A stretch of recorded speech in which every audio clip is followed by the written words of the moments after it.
그동안 소외되었던 대형 평형 아파트 전성시대 다시 돌아오나 지금 시작하겠습니다.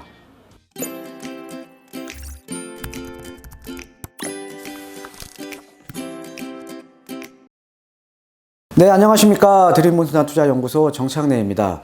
자, 이번 시간에는 아파트 우리가 이제 평형대별 이제 평형대 보면 이제 뭐 소형 평형대가 있고요. 그다음에 중형 평형대가 있고 뭐 중대형 평형대가 이제 대형 평형대가 있는데 지금 이제 시장에 여러 가지 지금 변화가 일어나고 있죠. 뭐 정책적인 변화도 지금 상당히 지금 많이 일어나고 있고요.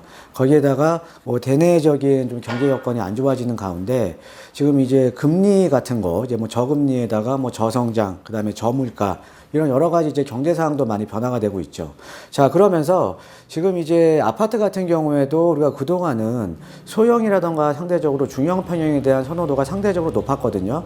근데 최근에 지금 흐름을 보면 대형 평형이 지금 이제 거래량도 많이 늘어나고 있고요. 이런 또 흐름을 보이고 있습니다.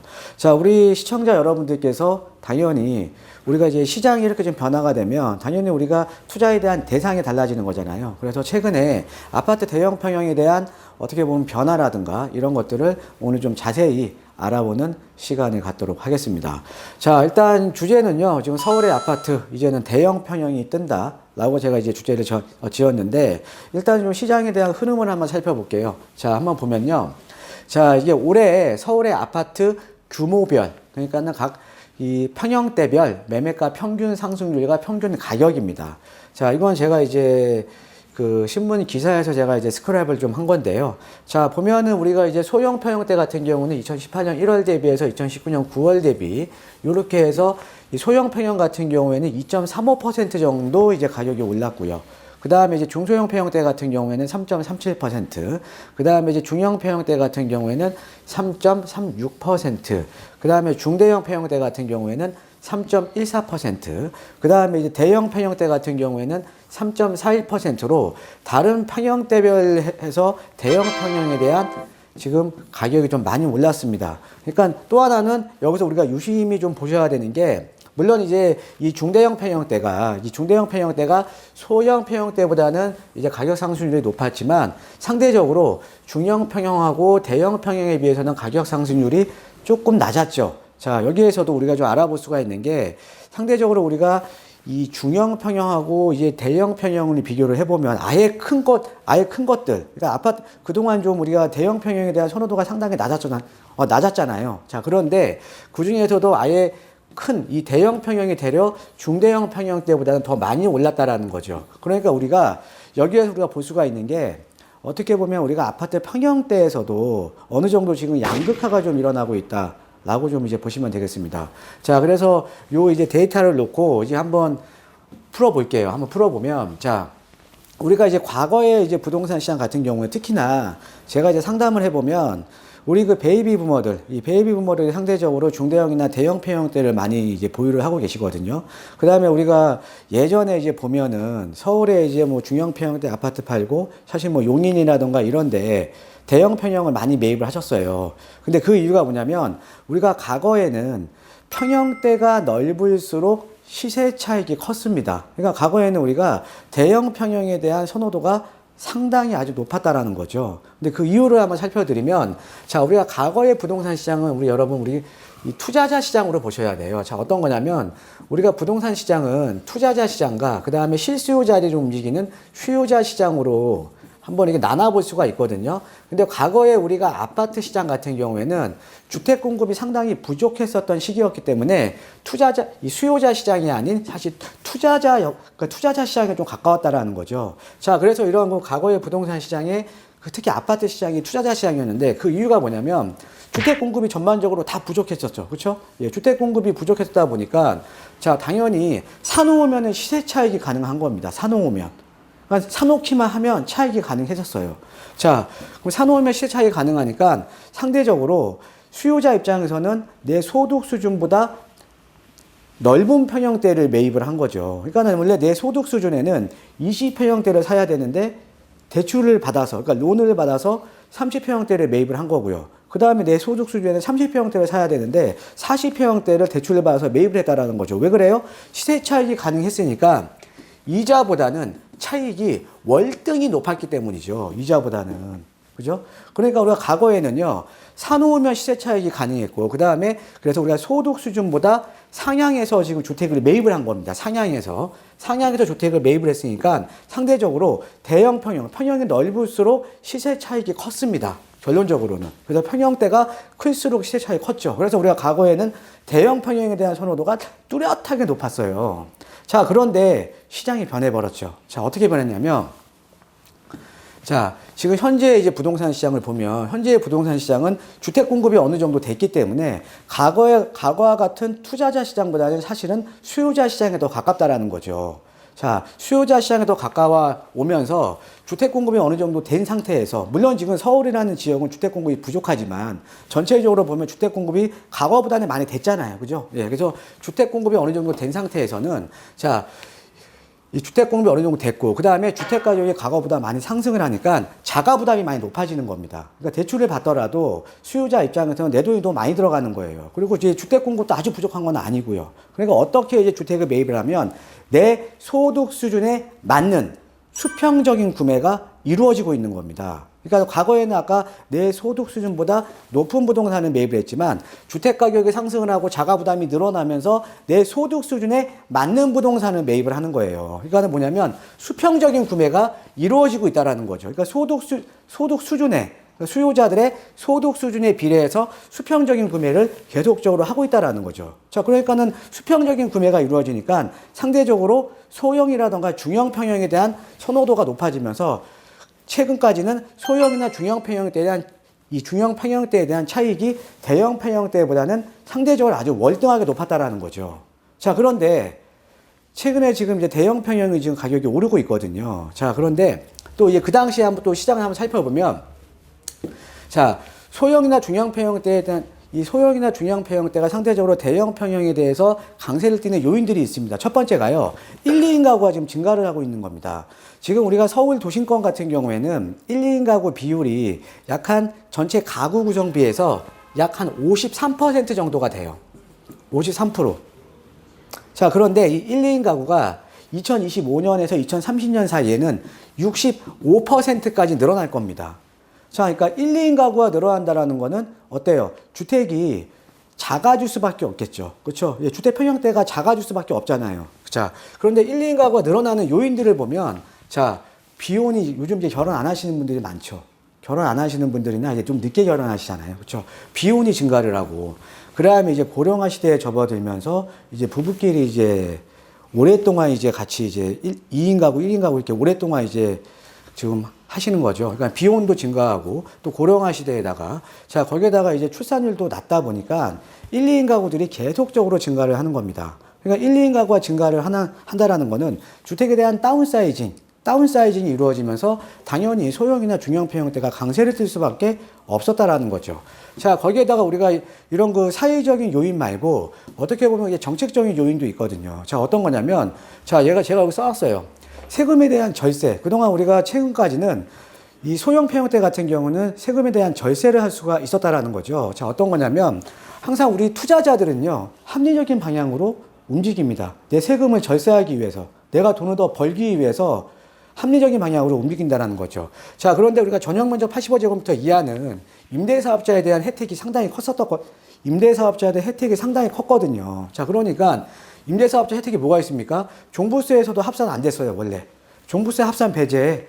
그러니까 내가 주택 매입해놓고, 주택 매입을 해놓고, 물론 이제 금액 기준도 있었지만, 종부세가 합산이 배제돼가, 종부세도 합산을 안 하는 거예요. 그러니까 종부세 합산 배제 요건이 있었고, 그 다음에 중과세도 제외하는 거죠.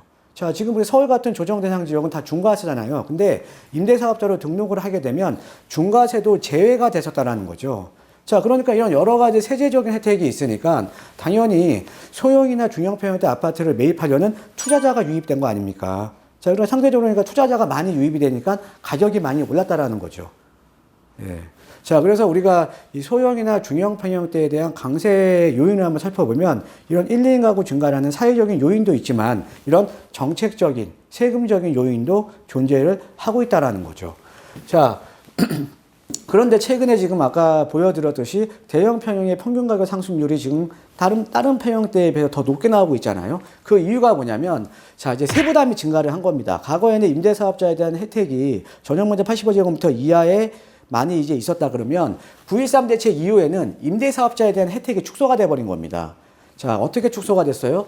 자, 9.13 대책 이후에는 임대사업자의 혜택이 축소가 됐는데, 일단은 아까 종부세, 지금 이제 여러분들 지금 서울 같은 경우에는, 서울이라던가 이런 그 규제 지역 같은 경우에는 2주택 이상이면은 세부담 상한이 상당히 많이 늘어납니다. 자, 거기에다가 추가 세율도 또 상당히 많이 늘어나고 있으니까 세율도 많이 늘어나거든요.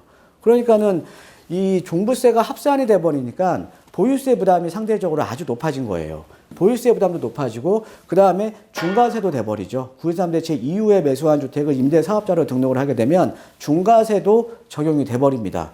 자, 거기에다가 장기보유 특별공제가 우리가 예전에는, 과거에는 9.13 대책 전에는 전용 85제곱미터 이하 이 면적 기준밖에 없었는데, 여기에 공시가격 6억 이하 기준이 새롭게 들어오면서 우리가 그동안 주택가격이 많이 올랐잖아요. 그러니까 특히나 서울권 같은 경우는 사실은 공시가격 6억 이하짜리를 찾아보기가 좀 어렵습니다. 괜찮은 지역들은. 그러니까 당연히 장기보유 특별공제 금액 기준이 신설이 되면서 임대사업자에 대한 혜택을 기대하기가 상대적으로 어려워졌다라는 거죠. 자, 그러면은 투자자들은 아까 제가 보여드렸듯이 항상 내 세금을 절세하기 위해서 합리적인 방향으로 움직이는 거거든요. 그러면 주택수를 늘리기보다는 똘똘한 한 채에 대한 선호도가 상대적으로 지금 아주 증가를 하고 있는 겁니다.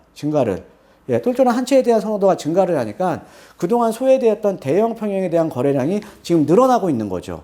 자, 그런데 이 대형 평형을 보면 모든 지역의 대형 평형이 과연 오를 수 있을까?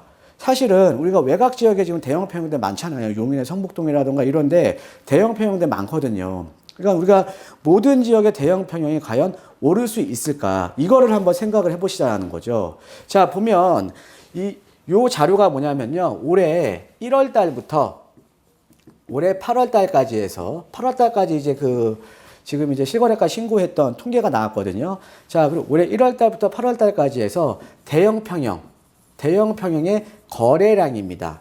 대형 평형의 거래량을 보면 서울시 전체는 1999건이 거래가 됐습니다. 그 중에서도 우리가 가장 높은 데가 강남이 503건이고요. 그 다음에 송파가 368건, 서초가 291건, 합쳐서 강남 3구가 1162건입니다.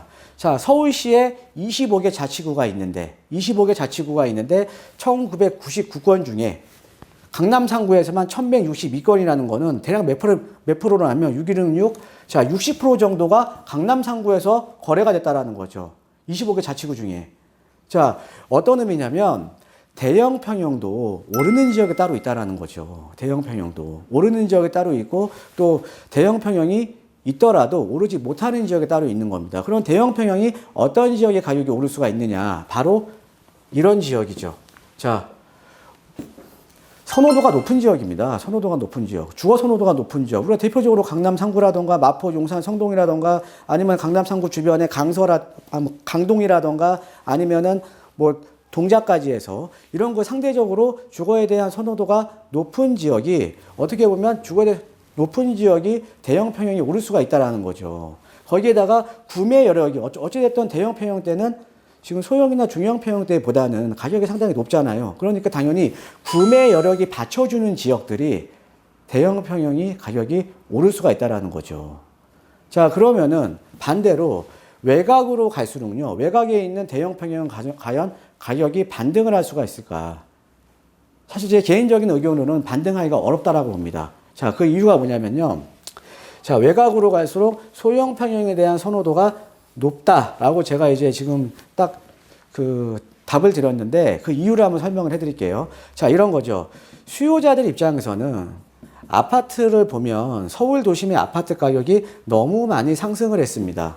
너무 많이 상승을 하니까 자기 소득 수준에 맞게 지역을 하향해서 가는 거죠. 지역을 하향천이 하는 거죠. 지역을 하향천이 하니까 외곽으로 나가면서 어떤 평형대를 매입을 하냐면 여유가 있으신 분들이 가는 게 아니라 상대적으로 여유가 적으신 분들이 지금 외곽으로 빠지는 거잖아요. 자, 그러다 보니까는 어떻게 보면 구매 여력이 떨어지는 겁니다. 자, 그러니까 구매 여력이 떨어지니까 비싼 대형 평형보다는 소형이나 중형 평형을 매입을 한다라는 거죠.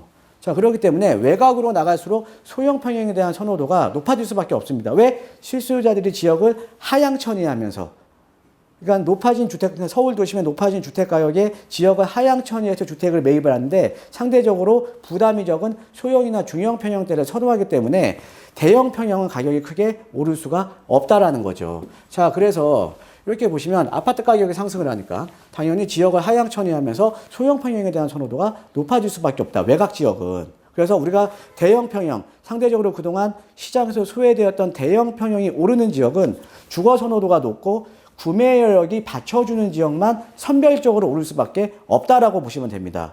자, 제가 최근에 이제 강의 주제 중에 양극화라는 얘기를 많이 써들었거든요. 자, 저금리 시대. 그러니까 금리가 낮아지면 낮아질수록 모든 지역의 부동산이 오르는 건 아니고 상대적으로 선호도가 높은 지역의 부동산이 오를 수밖에 없다. 왜? 우리가 금리가 낮다라는 거는 경기가 어렵기 때문에 어떻게 보면 투자자 입장에서는 안전한 지역 쪽으로 자산을 이동을 시키겠죠. 자, 그러니까 상대적으로 주거 선호도가 높은 지역에 가격은 오를 수가 있지만 그렇지 못한 지역은 크게 오를 수가 없겠죠. 그러면서 양극화가 더 심화된다라고 제가 전 시간에 말씀을 드렸어요. 그런데 아파트 평형대도 마찬가지입니다. 아파트 평형대도 평형대별에 따라서 지역에 따른 평형대별에 대한 양극화가 더욱더 심화된다라는 거죠. 자, 그래서 여러분들 자산을 지키기 위해서 내가 만약에 뭐 대형 평형이 필요하시다 라고 하시는 분들은 상대적으로 좀 선호도가 높은 지역들로 매입을 하시는 게 좋을 것 같습니다. 자, 오늘 강의는 여기까지 해드리겠고요. 자, 오늘 강의가 좋으셨으면 구독하기 버튼 꾹 눌러주시고요. 자, 그 다음에 옆에 좋아요 버튼도 꾹 눌러주시면 저한테 큰 힘이 되겠습니다. 자, 오늘 하루도 행복하고 즐거운 하루 되시기를 진심으로 기원하겠습니다. 감사합니다.